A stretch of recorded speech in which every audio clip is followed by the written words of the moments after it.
Now please rise in body or spirit. Our covenant is the promise we make to each other about how we will be together in community. It is simple and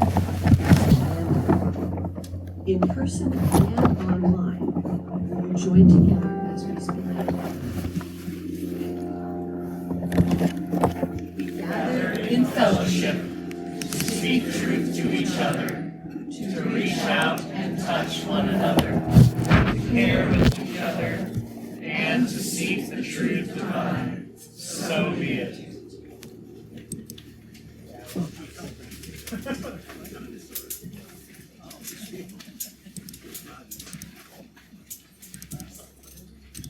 You join me in a spirit of prayer and meditation, a time for centering and listening. At the 9 o'clock service this morning, when I got to bless a jar of earthworms, it's a little service and we didn't get rained on too bad, but our elementary school kids are here for that service. And when they listened, they heard the squirrels running around in the trees. And so I offered them this as an introduction, because I always try to explain to kids, what is spiritual practice? What is this very abstract, invisible thing that we're about to do? So I did this with them, and I'll invite you too. And close your eyes. Just like we were listening earlier, sort of let yourself slow down. In your mind's eye, imagine a great big tree, just like these trees around us out here, and on them are squirrels, 2 or 4, or it's hard to count squirrels after 4. A whole bunch of them running up and down, chasing each other, shouting those little squirrel shouts at each other. Well, that's sometimes an image for what it feels like inside our own heads.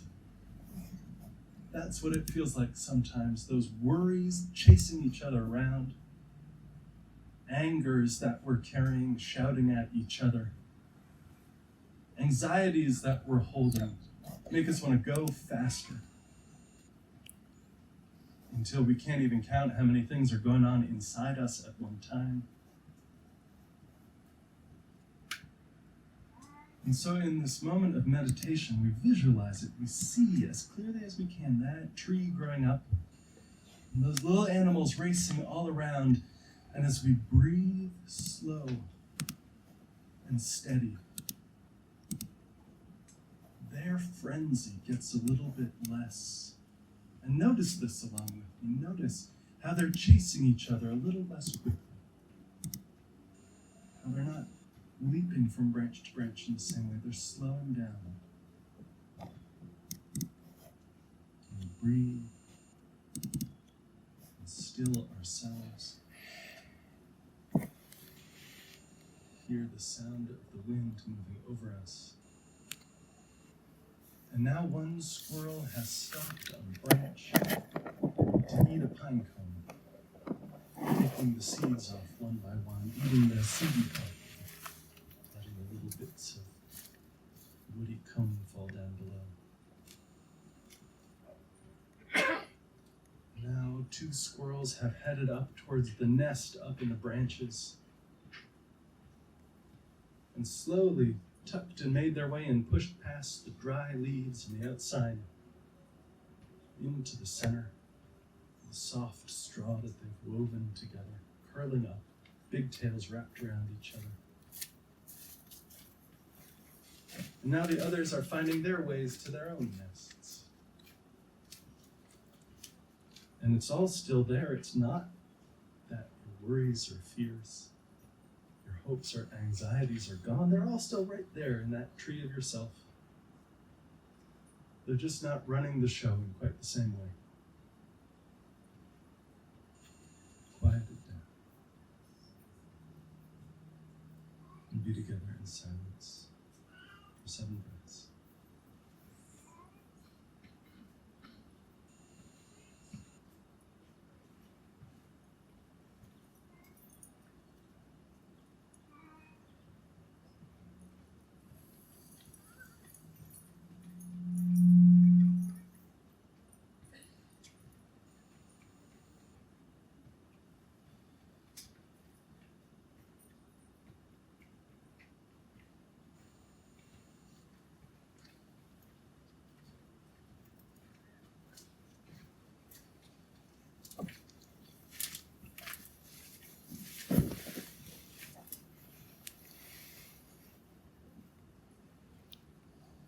each week we remember, we see, and we hold together the joys and the sorrows of this gathered community.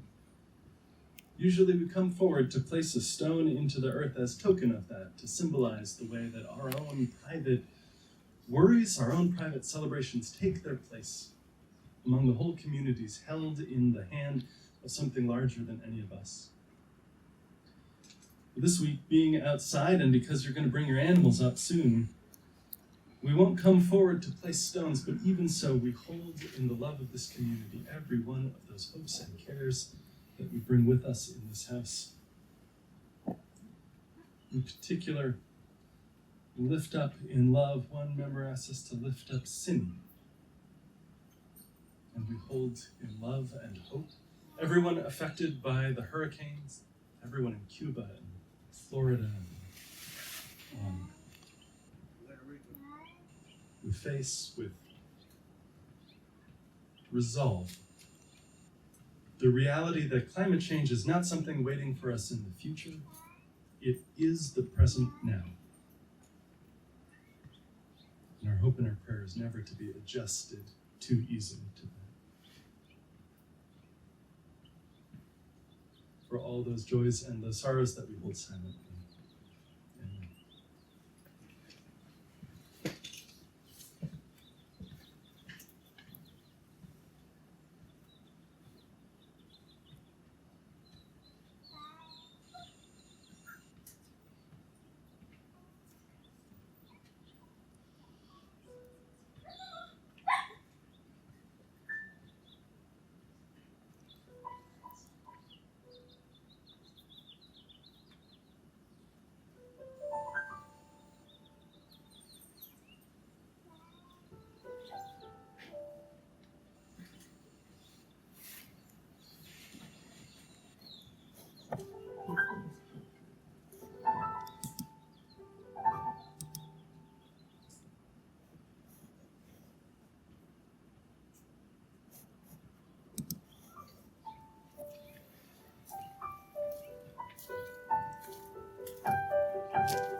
This is Milton the cat. Milton is about 6 years old. He is very playful. He is not very happy to be here right now. He's a troublemaker. He wants all the pets until he indicates he is done by biting you. That's right. Is this true, Matthew? Yeah. That's right. In Marilyn Robinson's book, Gilead, the main character writes about when he was a child, playing at blessing things, and he would bless his cat. He says this, I still remember how those warm little brows felt under the palm of my hand. Everyone has petted a cat, but to touch one like that with the pure intention of blessing it, it's a very different thing. It stays the mind. For years, we would wonder what, from a cosmic viewpoint, we had done to them, blessing them. It still seems to me to be a real question. There's a reality in a blessing. It doesn't enhance sacredness, but it acknowledges it, and there's a power in that. I felt it pass through me, so to speak. The sensation is one of really knowing a creature. I mean, really feeling its mysterious life and your mysterious life at the same time. A blessing is, in part, a remembering. Maybe not a supernatural event happening to us from somewhere else, but a remembering of how the world is right now. A reawakening to the astonishment and the preciousness of it. Milton. I'm going to bless him just like we'll bless other animals in a little bit. Milton, you are blessed and beloved. May you be loved and cared for all your days. May the pets you receive be many, and the bites you give be none too sharp.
By the Middle Ages, the words bless with an E and bliss with an I became interchangeable. And to experience a blessing was also to experience bliss, to feel deeply happy, just to be alive, just to exist, just to wake up one more day and find ourselves a part of this stupendous creation. We gather for this animal blessing because we want that too. We want to say wow to this world, to this stupendous creation. We want to say that we need help living our lives, and the animal companions help us out.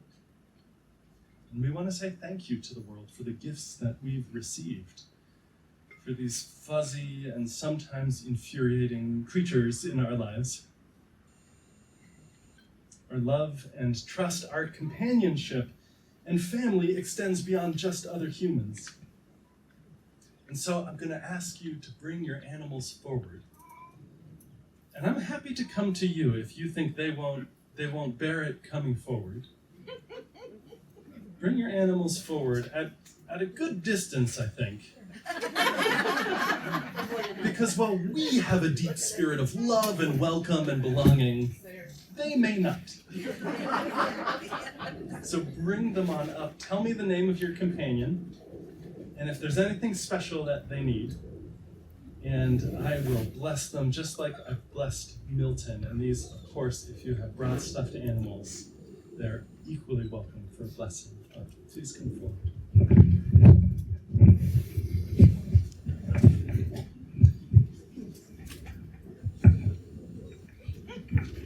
Hey, who is this? So he definitely needs to be blessed. Trevin is 22. He's 22, he's the blanket. Oh. Trevin, you are loved. May your days be good.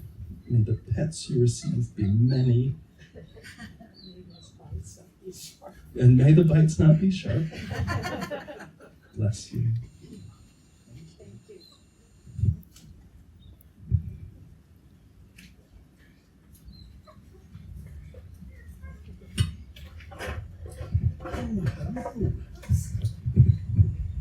Who is this? Stewie. Hey, Stewie. Hey, Stewie.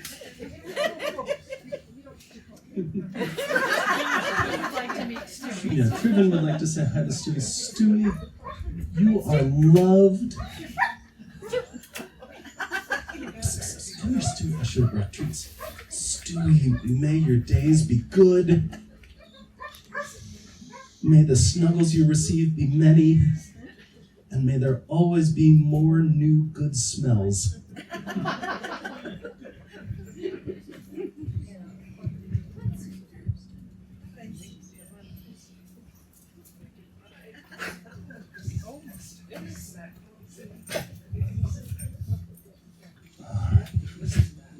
Mac. Hey, Mac. Mac, you are blessed and beloved. May your tail always wag and your ears always flop with happiness. And may you love to learn art, says Catherine.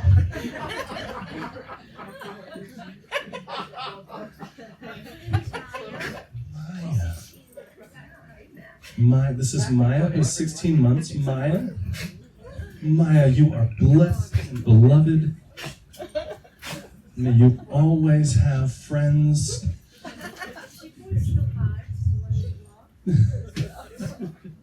Maya, may you learn as you grow up to be a little less eager. Always, everywhere, all the time.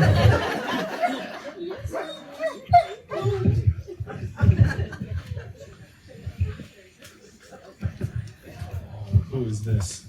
This is a stand-in for my Mexican cat, Mirunya and Pumita.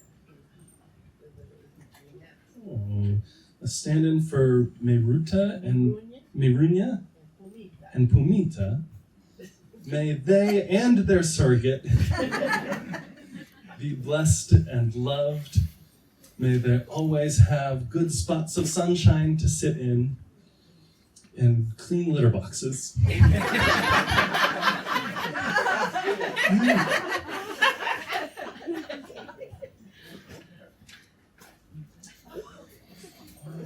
This is Phil, the prairie dog, one of the original inhabitants of this area. He's got the rest of his colony over there. And this is a Matt the bat. Oh. Reminds us of our heritage of coming out of the earth. Phil, am I getting that right? Phil and Matt, you are blessed and beloved. May you always remind us of the wild companions just outside our door. Thank you.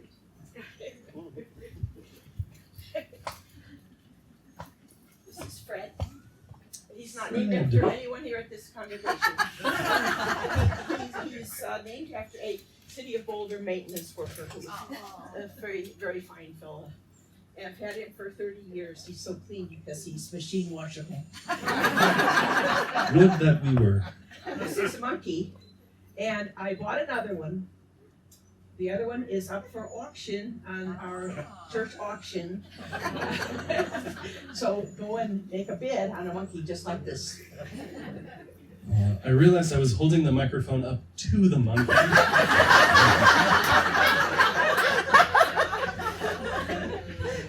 Oh, fuzzy friends, you are loved and beloved. May your plush never grow old.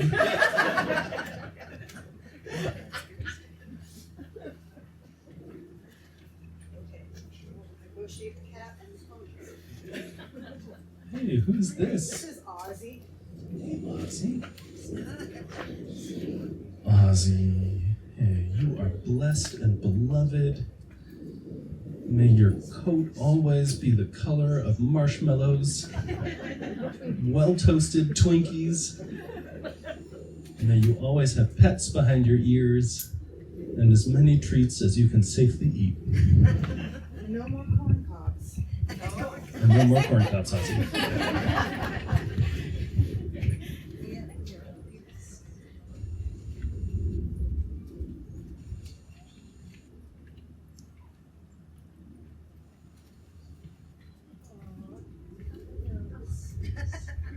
There's a kitty in there. This is Toby. Toby's 14. He's a border terrier. If you have anything in your pocket, he'll love it. But unlike your dog, my dog has a Swiss collar. Toby, hey, you are blessed and beloved. May you always have a curious nose and a happy tail. With Swiss cheese. Swiss cheese. No. He likes his dad's Swiss cheese, yes. Fred, why don't you come up first? Yeah,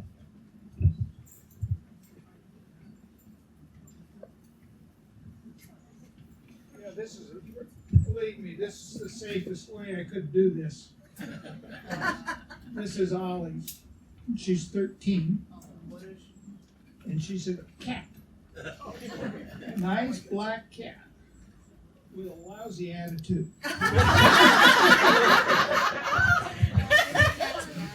Olive, despite the attitude, you are blessed and beloved. May you chill out sometimes and have as good a personality to yourself as your parents do.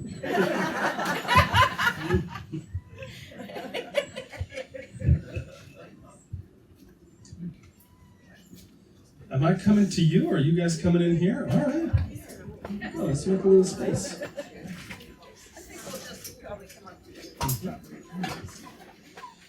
And who is this little animal? This is Buzz. He's 13.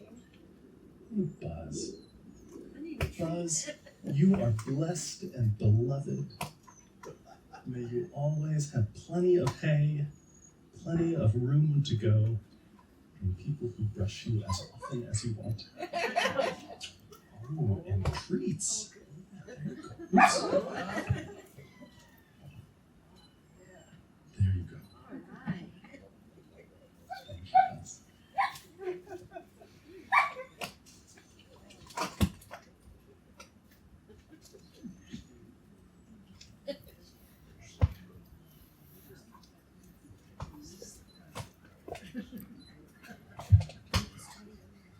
Who's this? This is Rooster Cogburn. Rooster Cogburn. He's 23, which is 69 in people years. Wow, Rooster. Hey, Roo. Would you like a treat, Roo? I'm not sure about this song. I feel the same, Roo. Same reaction. Sorry about that, Roo. Rooster Cogburn, may you always have treats to eat, new trails to walk down, and good friends in the stable.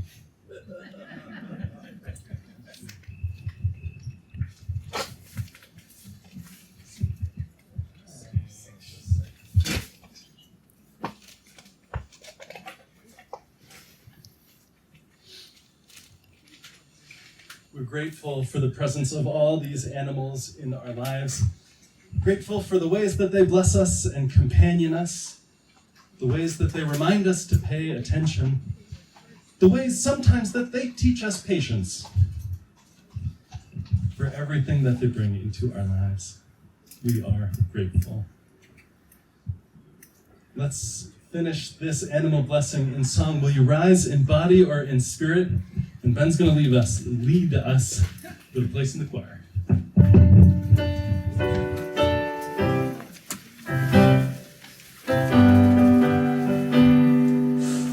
All God's creatures got a voice in the choir. Some sing low and some sing high. Some sing out loud on the telephone wire.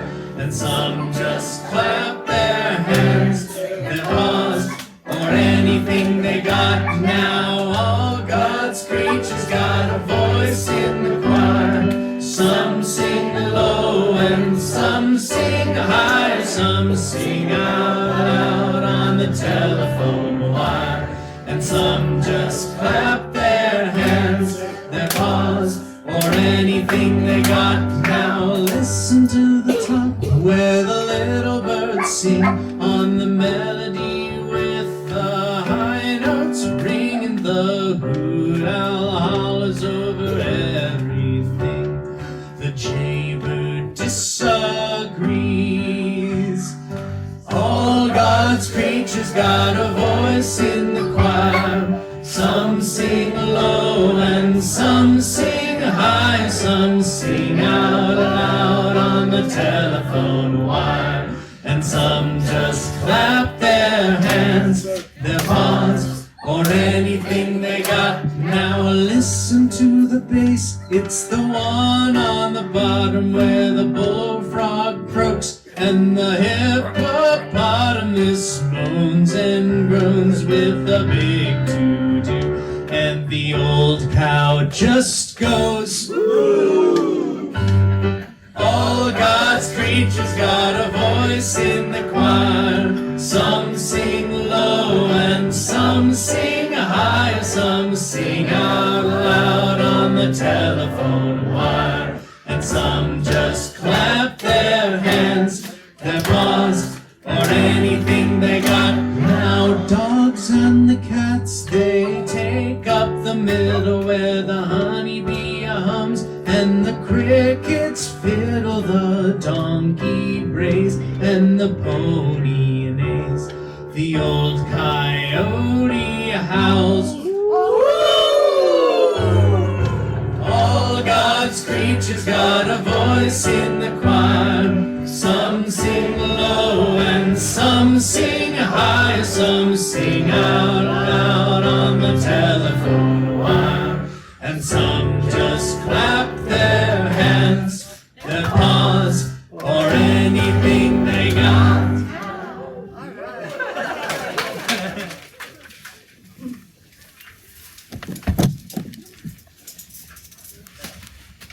This is a new month, it's October, and our share of the plate this month goes to Planned Parenthood of the Rocky Mountains. And with us today, we have Michelle Solie to tell us about it. I'd like to tell you that Michelle is part of the fundraising team at Planned Parenthood of the Rocky Mountains, and she joined them in March of 2020. She's proud to work in the reproductive healthcare space, especially during this critical moment in the fight for abortion rights. I'd like Michelle to come up and tell us more about it. Hi, thank you so much, Sharon, for introducing me, and thanks to all of you for inviting me in today and for choosing Planned Parenthood of the Rocky Mountains as the recipient for your offerings for this month. We are always grateful for the support of our community, but as Sharon mentioned, we are especially grateful right now given this critical moment that we are in. So I would love to share more about all of the reproductive health care services, comprehensive sex education, the full range of what we offer at PPRM, and I'm happy to do so in the coffee chat afterwards. But for right now, I do want to just address the elephant in the room. As you all know, on June 24th, the Supreme Court of the United States overturned Roe v. Wade, which leaves more than half of women and people who can become pregnant across the country without access to the healthcare that they need within their state. And so here in Planned Parenthood of the Rocky Mountains encompasses Colorado and New Mexico, as well as Wyoming, which unfortunately is a bit of a different situation. But here in Colorado, and especially locally at the Boulder Health Center, we remain safe havens for all reproductive healthcare services, including abortion. And we are seeing a huge influx of patients right now, as you might imagine. As soon as each new state kind of goes dark on abortion care, our call center receives just a surge in the volume of calls. And all of our health centers across the region are seeing more and more patients who are traveling further distances. And as we know, wealthy women are always able to find abortion care when they need it. These abortion bans are most impacting low-income people and people of color.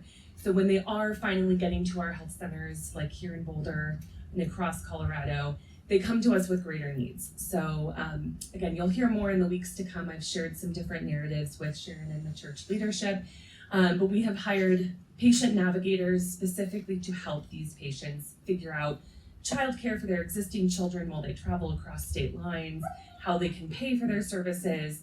And speaking of that, your donations today will go a really long ways towards ensuring that all patients, whether they live within our state or are traveling from neighboring states, can get the care they need, regardless of their ability to pay.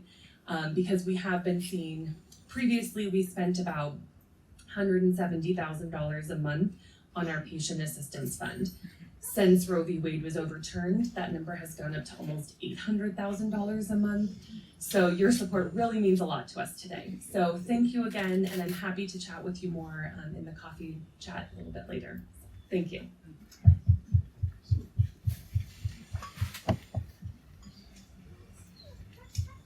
I invite you to be as generous as you can with your donations this morning. For those online, please use the QR code or find a link in the video description. May our gifts, and those of us that are in person, I think we have ushers ready to pass the basket.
We're grateful for these gifts. Thank you for your generosity. I close our service today with a couple of different invitations. One is that immediately after the service, 10 minutes after the service, in the listening room, which is just inside these doors here, or if you go around and wind through the sky room and make your way back there, our membership coordinator, Irene, and I will be there for a new to UU session. We're restarting these like so many things post-pandemic, but the first Sunday of every month, she and I are there for 45 minutes after the service to talk with newcomers about what Unitarian Universalism is and what this church is and is about and how to get connected. If you're new and curious, I hope you'll join us. The second invitation is our coffee hour and refreshments are inside today, so I hope you'll come in, get a bite to eat. There are auction things going on. Michelle's got a table with information from Planned Parenthood in there. Stick around. But my final invitation before you do that is that if you are of a body that lets you do it, will you help in hanging our chairs back up on the rack in back? We are a congregation where the sublime and the mundane go hand in hand. Nowhere is that more evident than the furniture. We close in gratitude for all the animals in our lives, the ways that they've helped us, to see the world with amazement again.